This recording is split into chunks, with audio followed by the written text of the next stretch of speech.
Meu nome é Ingrid da Mata, te dou as boas-vindas ao meu canal. Você já parou pra pensar no quanto o ócio é importante? Você costuma tirar um tempinho pra você? Se você respondeu não pra qualquer uma dessas perguntas, fica comigo e assista esse vídeo até o final.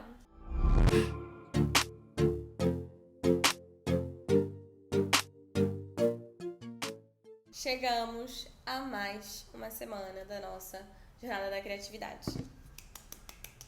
Estamos na 5ª semana, gente, não tô nem acreditando. Enfim, já vou aqui pegar meu chazinho. Hoje o chá é gelado, tá fazendo calor aqui no Rio de Janeiro. Ensinei essa receita desse chá no meu Twitter e no meu Instagram. Então, se você quiser, vai lá conferir. Bom, na semana anterior, uma das coisas que a gente falou foi sobre que a gente precisa aprender a confiar, né? A gente precisa aprender a confiar na gente, no universo. Falando um pouquinho mais sobre isso, eu já vou começar aqui com um papo reto. Uma das principais barreiras a aceitar a generosidade de Deus é a nossa noção limitada daquilo que somos realmente capazes de realizar. Vou repetir. Uma das principais barreiras a aceitar a generosidade de Deus é a nossa noção limitada daquilo que somos realmente capazes de realizar. Se você já ouviu falar da lei da atração, nessa primeira parte do capítulo, principalmente, você vai se identificar, né, com esses conceitos e tudo mais. Nem todo mundo acredita, nem todo mundo entende, nem todo mundo sabe como funciona, então eu não vou nem entrar nesse mérito, sabe? Eu não vou entrar nesses assuntos, eu vou fazer uma outra abordagem. E é uma abordagem até que eu acredito mais, sabe? Porque apesar de ser uma pessoa espiritualizada, eu prefiro enxergar isso por um outro viés, entendeu? E esse viés é o viés do sentimento e crenças, né? Sentimentos e crenças. E talvez você tenha a crença e o sentimento de não merecimento, talvez você tenha medo, talvez você tenha culpa, talvez você sinta a escassez, né? Enfim, sinta que nada daquilo vai acontecer. Quando a gente ouve, né, todos esses sentimentos, ao invés de ouvir a nossa própria intuição, a gente deixa de seguir o fluxo da nossa vida, porque a gente fica mais pensando no que é ruim ou no que a gente tem medo, quando talvez a nossa maior oportunidade ela tá do outro lado do medo, né? Do outro lado daquilo que a gente tem tanto medo de que aconteça, ou enfim, não tenha a coragem, né? E eu gosto de usar essas duas abordagens, o medo ou a coragem. Nosso sonho tá do outro lado. Talvez também seja uma crença de que você não mereça viver uma vida criativa, sabe? Você se sinta culpada, né, por algum motivo de investir nisso, né? Só que a gente só vai conseguir enxergar esses sentimentos e se abrir para a abundância quando a gente segue a nossa intuição e o nosso guia interno. Isso é muito importante. Uma das teclas que a Júlia bate muito no livro é: a criatividade é uma questão espiritual. Sabe? A criatividade é uma questão espiritual. E muitas das vezes a gente não deixa que as coisas se manifestem na nossa vida, né? E onde elas querem e quando elas precisam se manifestar, a gente quer que tudo aconteça da nossa maneira. Talvez isso seja uma abordagem errada, talvez isso seja errado, né? A gente deve estar totalmente aberto para todo tipo de ajuda, oportunidade e até mesmo bênção. E quando a gente está aberto para esse fluxo, né, uma corrente de mudança ela vai entrar na nossa vida. Uma corrente de mudança entrou na minha vida, eu quase não deixei essa corrente entrar. A verdade é essa, e eu tenho certeza que foi por medo. Mas, graças a Deus, a corrente foi mais forte que eu, foi mais forte que o meu medo. E eu não pude deixar que essa corrente parasse, sabe? E eu tava buscando uma mudança na minha vida, eu queria mudar de trabalho, eu queria mudar tudo. E eu pedia isso, sabe? E eu ansiava por isso muito. E quando a minha vida mudou de fato, eu queria voltar pra minha velha vida. Assim, minha vida mudou pra melhor em muitos aspectos, em quase todos praticamente. Mas o novo, ele dá muito medo, sabe? E eu quis desistir. Assim, eu queria desistir da minha velha vida. Eu queria voltar pra minha zona de conforto. E olha como isso é doido, né? Porque por mais que a gente viva uma vida ruim, um trabalho que não seja tão legal, a gente se permite viver essas coisas, eu tenho a certeza, que é porque, por mais ruim que elas sejam, são situações conhecidas e que, de alguma maneira, a gente acredita que a gente tem controle dessas situações. Desculpa. Só que a verdade é que a gente não tem controle de nada. Essa é a verdade da vida. A gente não tem controle das coisas. Mas a gente acredita isso. A nossa vida criativa, né? A nossa vida que a gente deseja de uma maneira geral, ela só vai começar quando a gente substituir o não pelo talvez, né? Não vou dizer nem o sim, mas o não pelo talvez. Então, talvez seja legal eu me matricular num curso, talvez seja legal eu voltar para a faculdade, talvez seja a oportunidade de mudar de emprego, talvez seja a oportunidade de mudar para uma cidade, talvez seja a hora de aprender um novo hobby. Tem um livro que eu gosto muito, que é O Ano do Sim, da Shonda Rhimes. Eu já li esse livro. Esse livro foi muito bom, fez muito bem pra mim também na época que eu li. E a Shonda Rhimes, ela é uma escritora, roteirista e diretora norte-americana. Ela que escreveu Grey's Anatomy, O Diário de uma Princesa 2, essa série Bridgerton, eu não lembro o nome da série, como é que pronuncia direito, mas é meio enrolado. Inventando Anna, também foi ela que escreveu. Ela escreveu várias coisas e ela é muito bem sucedida. Só que a Shonda, ela percebeu na vida dela, ela dizia tudo não.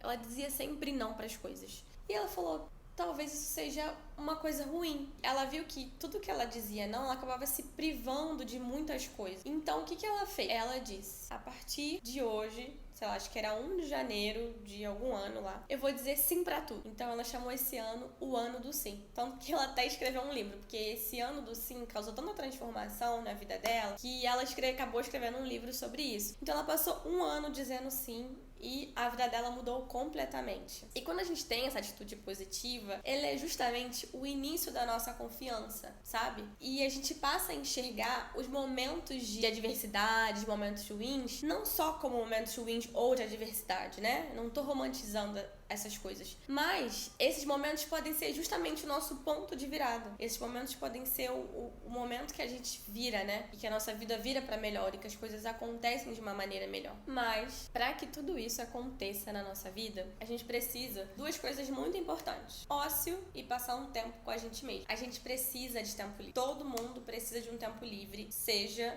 artista ou não, sabe? Todo mundo tem direito a ter um tempo livre. Todas as pessoas deveriam ter um tempo livre. Mas a verdade é que a gente não tem isso. Falando um pouco sobre a minha experiência, principalmente agora, nesse tempo pós-pandemia, se eu pudesse voltar atrás, embora eu acho que a gente viveu um surto coletivo de produtividade na pandemia, quando na verdade, naquele momento, eu acredito que todo mundo deveria estar descansando, principalmente mentalmente. Eu não conheço uma pessoa que não tenha tido burnout, ansiedade, que esteja completamente bem mentalmente depois da pandemia. E eu atribuo particularmente a esse fato, a esse boom de produtividade que a gente teve a todo custo, sabe? Fazer 300 milhões de bolo, fazer exercício em casa, trabalhar pra caramba, fazer 1 milhão de cursos de live, coisas, quando o mundo tava parado, sabe? Embora eu também sei que tudo isso aconteceu, a gente vive no mundo capitalista, numa estrutura capitalista, e a grande maioria das pessoas que viveram essa pandemia, elas precisavam sustentar essas estruturas. Ninguém tá aguentando essa super produtividade que a gente tá vivendo agora. Um ponto que eu vou entrar aqui é muito interessante, é que esse looping de produtividade que a gente vive, ele é muito interessante porque ele acaba sendo encarado muitas vezes como uma virtude, né? Quando, você tá sem fazer nada, né? O tempo inteiro. Só que, gente, nós precisamos de um tempo sem fazer nada. A gente precisa limpar a nossa mente, precisa limpar a nossa energia, sei lá o que seja, sabe? Só que pra gente ter esses momentos de ócio, ele requer muita coragem, ele requer muita convicção e persistência, porque existem ladrões de tempo, né? O tempo inteiro. O celular é um ladrão de tempo, as redes sociais são ladrões de tempo, tudo tá feito hoje pra nos entreter e roubar o nosso tempo, né? E a gente lutar por esse tempo e esse espaço e essa inatividade, né? A gente não fazer nada, muitas vezes eles vão soar para as pessoas, né? Principalmente quem é da nossa família, nossos companheiros, como um afastamento, né? Como um egoísmo. E na verdade é mesmo, sabe? É justamente isso. E eu já vou avisando que tirar um tempo para você mesmo, para mim, dentro do livro, assim, né? De todas as atividades que o livro proporciona pra gente conseguir viver uma vida melhor, enfim, se encontrar. Hoje em dia, eu considero esse livro não só como uma questão para quem é artista ou pra quem quer ser criativo, quem quer ser roteirista, escritor ou qualquer coisa. Eu encaro esse livro como um livro de autoajuda mesmo, autoconhecimento, sabe? Se você quer investir em autoconhecimento, se entender, esse é um ótimo livro pra você usar como ferramenta. E, enfim, eu vou avisando que é super desafiador você ter um tempo só pra você. E é isso, a gente tem que lutar por isso, né? Porque é recompensante a gente ficar nesse looping de produtividade, ao invés de manter, né? Fazer a manutenção ou criar esse espaço onde a gente viva o nosso verdadeiro eu, onde a gente viva a nossa individualidade, onde a gente cuide da nossa mente, né? Do nosso espírito, que a gente cuide da gente mesmo. E é muito importante a gente ter tempo de qualidade com a gente mesmo, sabe? Embora isso seja um grande desafio. Como eu tava dizendo, pra mim, aqui no livro, Encontro do Artista é pra minha atividade mais desafiadora que tem, porque você tirar uma vez por semana, embora seja só um dia, um bloco de tempo pra você passar só com você, que não seja em casa, é muito desafiador. Você vai, é fácil, não é. Porque é muito fácil a gente ficar em casa sozinho, né? Vou ficar em casa sozinho. Mas o desafio é justamente você sair de casa, você ir pra uma exposição, você fazer alguma coisa que você gosta, você passear, ir pra praia, ir pra uma praça, sozinho. A gente sempre procura companhia, a gente, vou pro cinema, vou jantar, vou fazer alguma coisa, mas a gente tá sempre com alguém. Ter essa maturidade, que seja esse entendimento de vou sair sozinho, sabe? Pra fazer isso, pra estar comigo, pra pensar, pra entender, pra me entender, pra entender as coisas que estão acontecendo na minha vida, pra entender os processos, ele é muito necessário, mas é desafiador. A verdade é essa. Entrando nessa questão de egoísmo, quantas e quantas vezes a gente já deixou de fazer coisas pra gente, né? De criar, talvez, coisas às vezes bobas, sabe? Pra gente, pela nossa vida, pela nossa criatividade, pela nossa carreira, que seja, por demandas de outras pessoas, principalmente da nossa família, né? Eu acredito que isso acontece principalmente com nós mulheres. E a privação como um todo, para nós mulheres, ela acaba se tornando uma virtude, né? A mãe que se priva pelos filhos, a mulher que se priva pelo relacionamento. Isso é encarado como uma virtude, como uma coisa boa, sabe? Pela nossa sociedade machista. A verdade é essa. Quando não deveria ser. Isso é uma coisa ruim. Porque, na verdade, a gente tá só se anulando. E isso é muito ruim. E a gente acaba abrindo mão de nós mesmas, né? Abrindo mão da gente, abrindo mão da nossa vida, abrindo mão da nossa individualidade, só pra gente ter, às vezes, muitas das vezes, a sensação de que a gente é superior, de que a gente é boa, né? Ai, como eu sou boa, porque eu faço isso, meu Deus, porque eu deixo de fazer qualquer coisa pelo meu marido ou pelo meu filho. Ai, como eu sou boa, ai, como eu faço isso. Nossa, isso é péssimo, isso deveria ser proibido. Mas enfim, a gente tá se esforçando pra ser boa, pra ser simpática, pra ser bonita, pra ser prestável, pra ser altruísta. A gente quer ajudar todo mundo, mas no fundo mesmo, o que a gente quer de verdade é paz, entendeu? A gente quer paz, um tempo pra gente, a gente quer ser respeitada, quer conseguir criar, quer viver uma vida mais saudável, essa é a verdade. Então, eu queria deixar vocês com esses pensamentos aqui, com todos esses insights, enfim, essas coisas sobre o quanto a gente precisa de um tempo com a gente, o quanto é importante ficar sem fazer nada. Ultimamente eu não tenho feito isso, e isso é um ponto que eu devo pensar também. E o quanto a gente também deve estar aberto para oportunidades, quanto a gente não deve se fechar para esse movimento que a gente está fazendo na nossa vida, de viver, né, uma nova vida, uma vida mais criativa, uma vida mais ativa, enfim. Eu não sei exatamente o que você está buscando, mas que fiquemos atentas, tá? Pra finalizar, eu vou deixar também, além dos exercícios que são propostos todas as semanas, eu vou deixar um exercício extra no site, que é um exercício de autoconhecimento. São algumas perguntinhas. Se você chegou até aqui, quero te agradecer. Eu te espero até a semana que vem.